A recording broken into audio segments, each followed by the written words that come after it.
আসসালামু আলাইকুম। গোপালগঞ্জে যে মানুষগুলো নিহত হলেন, হত্যাকাণ্ডের শিকার হলেন, তার দায় কার?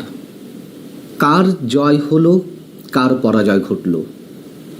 এই প্রশ্নগুলোর সঙ্গে সঙ্গে অবশ্যই এ কথা আমাদেরকে স্বীকার করতেই হবে, নিষিদ্ধ ঘোষিত ছাত্রলীগ এবং আওয়ামী লীগের নেতাকর্মীরা যে সন্ত্রাসী কর্মকাণ্ড ঘটিয়েছেন, যে হামলা ভাঙচুর করেছেন, অবশ্যই তা চরম নিন্দনীয়।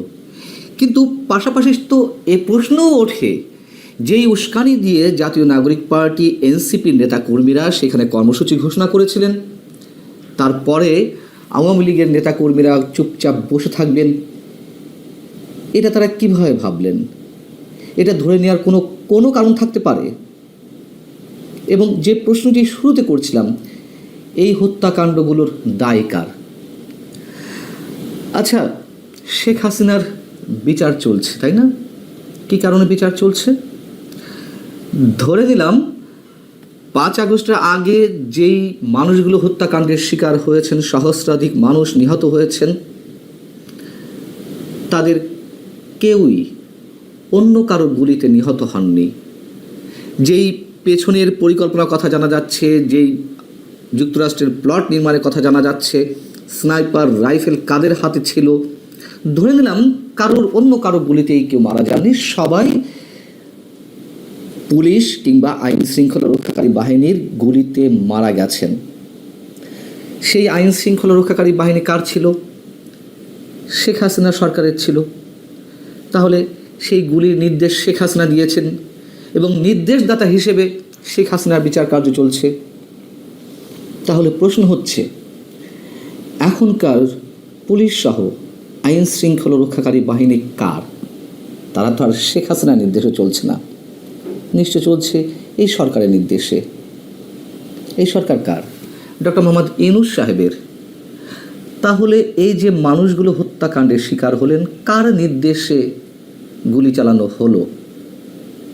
এখন তাহলে বিচার করতে হবে কার?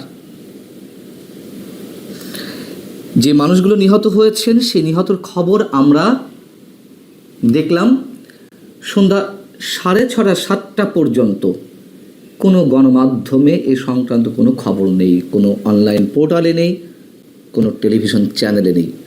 সন্ধ্যা 6:30 7টার দিকে একযোগে অনলাইন পোর্টালগুলোতে নিউজ হলো যে গোপালগঞ্জে সংঘর্ষে 2 জন নিহত হয়েছেন।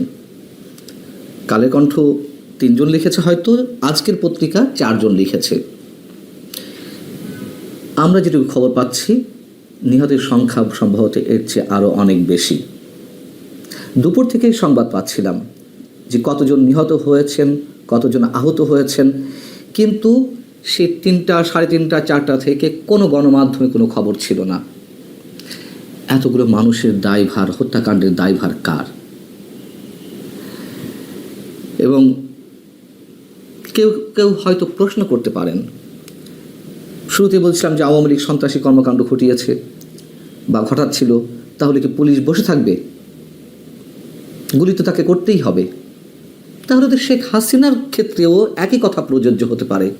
5 আগস্টের আগে যে সারা দেশের বিশৃঙ্খলা, যে অরাজক পরিস্থিতি, তার নিয়ন্ত্রণের জন্য শেখ হাসিনা গুলি করার নির্দেশ দিয়েছেন। যদি দিয়ে থাকেন, যুক্তির খাতিরে তাই আসে। এবং ঠিক একইভাবে তখন মেট্রো রেলে আগুন দেওয়া, বিটিভি ভবনে আগুন দেওয়া, যে ভাঙচুর, এবং সেগুলো তো এখন স্বীকারোক্তি সরাসরি এনসিপি, জাতীয় পার্টি, শিবিরের নেতারা দিচ্ছেন, জামাতের নেতারা দিচ্ছেন। পুলিশ হত্যা করে ঝুলিয়ে রাখার কৃতিত্ব নিয়ে প্রতিযোগিতা চলছে। তাহলে শেখ হাসিনা তখন গুলি নির্দেশ দিয়েছিলেন, যদি দিয়ে থাকেন, তাহলে তো অপরাধ কিছু করেননি, তাহলে তার কেন অপরাধ, তার বিচার হবে? আর যদি বিচার হতেই হয়, তাহলে 16ই জুলাই যে হত্যাকাণ্ডগুলো ঘটল, আমরা স্পষ্ট দেখলাম যে গুলি করা হচ্ছে আইন শৃঙ্খলা রক্ষাকারী বাহিনীর পক্ষ থেকে। বিচার কি হবে এইগুলোর?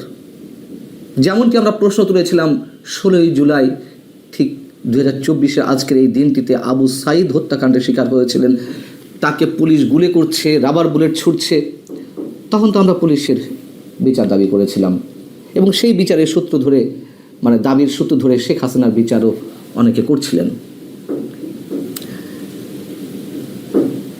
সরকার একটি বিবৃতি দিয়েছে, ঠিক 5 আগস্টের আগে শেখ হাসিনা সরকারকে যেভাবে দায়ী করা হয় যে এইভাবে মানুষ মরছে, সেই সম্বন্ধে একটি কথাও উল্লেখ করা হচ্ছে না সরকারের বিবৃতিতে।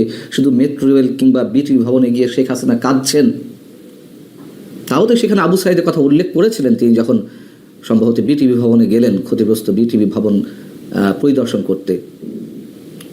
কিন্তু সরকার যে বিবৃতিটি দিয়েছে সেখানে তো এই হত্যাকাণ্ড নিয়ে একটি শব্দও নেই।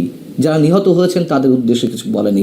কি বলা আছে সংক্ষেপে যদি একটু বলি, গোপালগঞ্জে যে সহিংসতা সংঘটিত হয়েছে তা সম্পূর্ণরূপে নিন্দনীয় ও অমার্জনীয়। শান্তিপূর্ণভাবে 1 বছর আগের বিপ্লবী আন্দোলনের বার্ষিকী পালন করতে আসা তরুণ নাগরিকদের ওপর এমন হামলা তাদের মৌলিক অধিকার হরণের শামিল।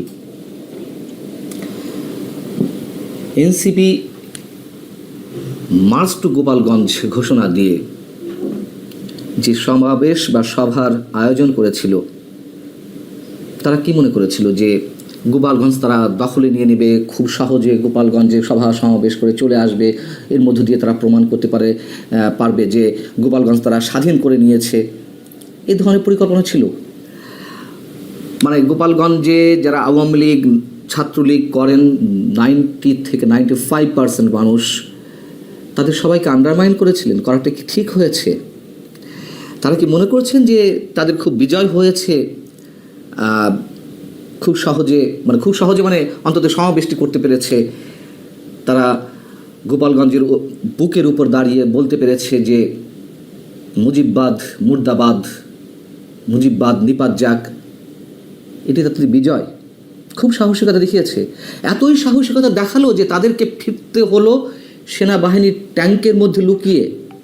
পুরো রাষ্ট্রযন্ত্র ব্যবহার করে তারা সমাবেশটি করেছে। অনেকে বলতে পারেন যে তারা বীরত্ব দেখিয়েছেন, সমাবেশটি তো করেছে। আওয়ামী লীগের সময় যখন ছাত্রলীগ যুবলীগ বা আওয়ামী লীগের নেতাকর্মীরা রাষ্ট্রযন্ত্র ব্যবহার করে পুলিশ সহ সব ধরনের আইন শৃঙ্খলা রক্ষাকারী বাহিনীর সহযোগিতায় বিরোধী দলের উপর হামলে পড়ে, যখন তারা নির্বিঘ্নে তাদের সমাবেশটি করে ফেলতে পারে, বিরোধী দলের সমাবেশ করতে বাধা দেয়, তখন বলেছি যে এগুলো খুব বীরত্বপূর্ণ কাজ? আমরা হেসেছি না? এগুলো কাপুরুষতা বলে উল্লেখ করিনি? যদি সেইগুলো কাপুরুষতা হয়ে থাকে তাহলে তো 16ই জুলাই গোপালগঞ্জে যা ঘটলো সেগুলোও তো চরম কাপুরুষতা, বীরত্বের কিছু দেখি না। সবচেয়ে বড় কথা, এনসিপিকে কেন এই সভাটি করতে হলো উস্কানির মধ্য দিয়ে? গত 2-3 দিন বা 4 দিন ধরে পুলিশি অভিযান তো চলছিল, অনেককেই আটক করা হচ্ছিল। কেন আটক করা হচ্ছিল? আইন শৃঙ্খলা রক্ষাকারী বাহিনী ধরে নিয়েছে বা তাদের কাছে তথ্য ছিল আওয়ামী লীগ বা ছাত্রলীগ সন্ত্রাসী সংগঠন হিসেবে সন্ত্রাস করতে পারে, এজন্য অভিযান চালিয়েছে, তাই না? যদি পুলিশের পক্ষে যুক্তি দিতে হয়। আচ্ছা, ঘরে ঘরে তল্লাশি করে পুলিশ সদস্যদের না পেয়ে অনেকের স্ত্রীদেরও আটক করা হলো, নারীদেরকে আটক করে নিয়ে আসা হলো। গোয়েন্দা সংস্থার কি কাজ ছিল? গোয়েন্দা তথ্য কি ছিল যে এরকম আটক করলেই আর সবাই ভয়ে চুপসে যাবে? কেন গোয়েন্দা তথ্যটি সরকারের কাছে দেওয়া হয়নি যে এ ধরনের কোনো ঘটনা ঘটতে পারে? বলতে পারেন যে না, এনসিপি পিছিয়ে আসতে চায়নি, এনসিপির সব দাবি দাওয়া পূরণ করতে গিয়ে এভাবে একের পর এক হত্যাকাণ্ড ঘটবে। যা কিছু ঘটেছে আমরা আমাদের আশঙ্কার জায়গা থেকে বলতে পারি আরও অনেক কিছু ঘটবে। কে শুরু করবে, কে শেষ করবে আমরা জানি না। আমরা শুধু এটুকু বলতে পারি যে ভয়ঙ্কর এক ডিপ স্টেটের খেলা চলছে। গোপালগঞ্জে কারফিউ জারি করা হয়েছে, কাল যে সরকারের পক্ষ থেকে অন্য কোথাও কারফিউ জারি করা হবে না তা তো আমরা নিশ্চিত করে বলতে পারছি না। আর নির্বাচন, যারা এখন নির্বাচনে আশা দেখছেন তাদের প্রতি আসলে আমাদের করুণা হয়। ভালো থাকুন সবাই, আল্লাহ হাফেজ।